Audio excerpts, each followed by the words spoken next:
Hey guys, welcome back to Keeping Up with the Kinneys. I'm Matt. I'm Jade. And I appreciate you guys tuning back in to the third video of the Baby Step Breakdown. This video we're going to be talking about the fully funded emergency fund. That's Baby Step 3 and what it's going to entail, what it covers, and how to...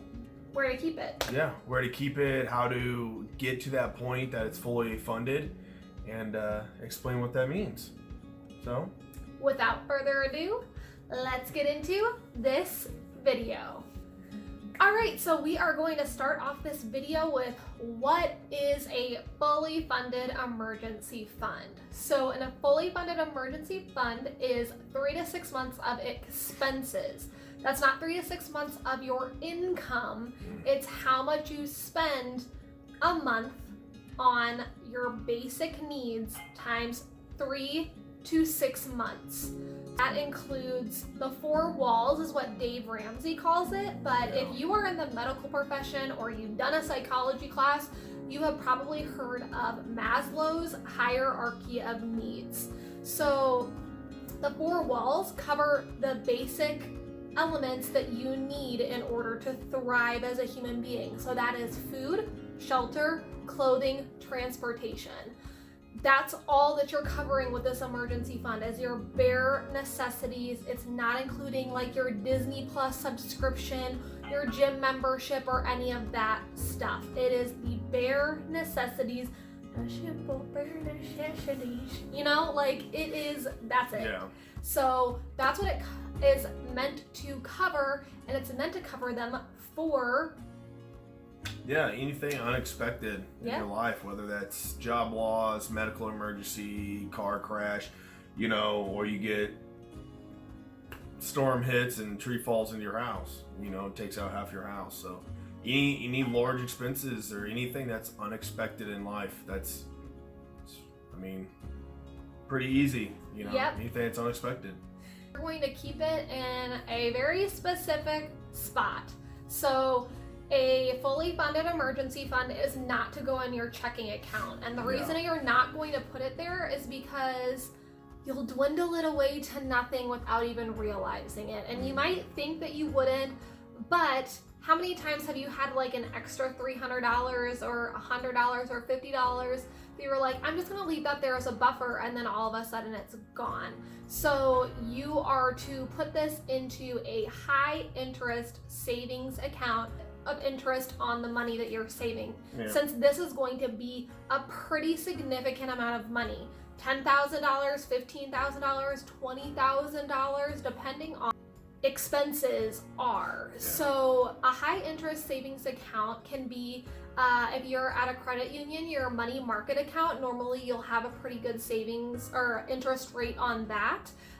Discover has a high interest savings account with them. That's an online bank. But you don't have to have a credit card through them to be able to do that. It's not. It's a savings account. Might be through Discover, but you're not required to have a credit card. Correct. And then Ally Bank is another big online bank that, because these things are online, they're not having to pay for brick and mortar, so therefore they can give you more money.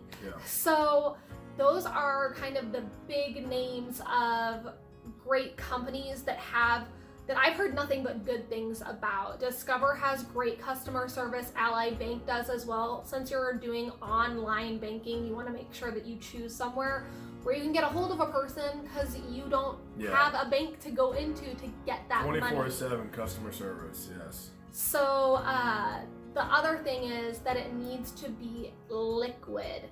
So it is in a savings account that is away from your typical money. However, that does not mean that you put it in a CD. That does not mean that you put it into investments. This is not an investment. This is a safety net. So it is not to be placed as such. A CD, yes, you get the same interest rate, like the 2 to 3% that you would get in the high interest savings account. But that money is tied up for 6 months, for a year, for 2 years. So you can't get to it. Same with an investment. If you need it when the stock market happens to crap out, you no longer have your money. It may build back up once the market recovers, but the moment that you need it, you need to be able to get to it. So it needs to be liquid. Now we're going to go into how to save for an emergency fund. We kind of went over it in baby step 1, but we're just gonna go over it one more time. Yeah. So I mean, you have different abilities, different ways to do it. You know, either pick up a second job or work overtime if your job allows it, or if you're able to, and sell stuff around the house. We've said it in every video so far. It's because it's so much money that's sitting around. You'd be surprised how much money you will be able to get just by selling stuff from around the house that you don't need to function in your everyday life. So, and you know, if you can pick up a second job, most people can. It's not your day job. Just because you don't like it doesn't mean there's not yeah options. That's different. The other thing that we mentioned in our last video, which I will put up there for you to click on, is finding free stuff and selling it. Yeah. Like, we sort through people's garbage all the time. First of all, it's kind of fun, and also you can find such good stuff that other people have thrown away that you can make money off of because they don't want to. Like, there was a lady the other day on the marketplace near us that got rid of 2 full sets of luggage. I couldn't get there that day because I was working, so I was real mad about it. But like, she just didn't want to deal with selling it. And I could have taken that to a consignment store and made money off of something that cost me $0. So that is a super easy way to start making money. So this step, you're going to be super shocked at how quickly it happens, because you have to remember, now you're out of debt. Now you have nothing else in your way besides saving money. And this is a super important, like, star this little tidbit. You need to pay yourself first. So we have our bank account set up to that the day we get paid, my entire paycheck leaves our bank account and goes into savings. We don't touch it. We don't see it. Like, by the time we wake up in the morning, it's already been moved out. Because get used to that. And I don't know if we've said in this video, but when you're debt free, it's, if you can with the house, great. But at this point, baby step 3, that's debt free, everything but the house. Yes. So correct. just emphasize on that. You don't have consumer debt free. Yes, because the house payoff is baby step 6, but you can pay it off, great. But at this point in time, you don't have to have your house paid off to be in baby step 3. So I just wanted to emphasize with that. But it will just build so fast. Matt can attest to this. So we got back from our honeymoon in November. In December, we paid off everything.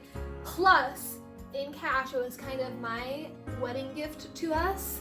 We bought a Tempur-Pedic bed because as a police officer and a nurse, our old bed sucked and we needed a new one. We didn't get good sleep. So that was like I had saved all this money, and that was a good purchase. In my opinion, it was great. So we paid for that in cash, and then we had, roughly like $5,000 or $7,000 left in our bank account after that was all said and done.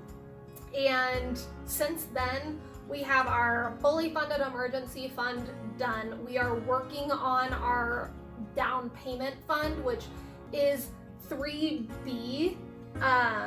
We're not going to have a full baby step video on this. It's not an official baby step. It's not an official baby step, but it is, you get it done, especially if you're like us, we're going to be first-time home buyers. So we're trying to get 10 to 20% down for a down payment. We have the 10%. We're kind of working towards the 20% right now. And we've accomplished all of that in 6 months. So it's been flying by. We put so much money away. Like I said, my entire paycheck goes into savings. We don't touch it. We're living off of one income. 50% of our pay goes into savings.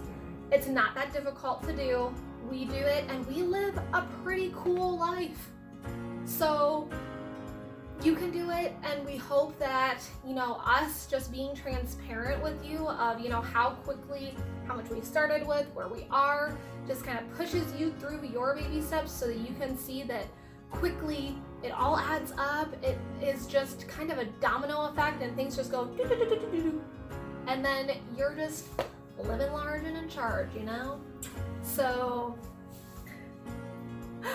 I think that's really it for this video. It's a pretty simple and quick, now that we've kind of gone over the same thing for a couple of them. But yeah, we will see you guys on Monday for baby step 4, which is investments and retirement. I'm super excited about it because I'm a nerd. But yeah, we'll see you guys on Monday. I hope you have a good weekend. Cool. Bye. Bye.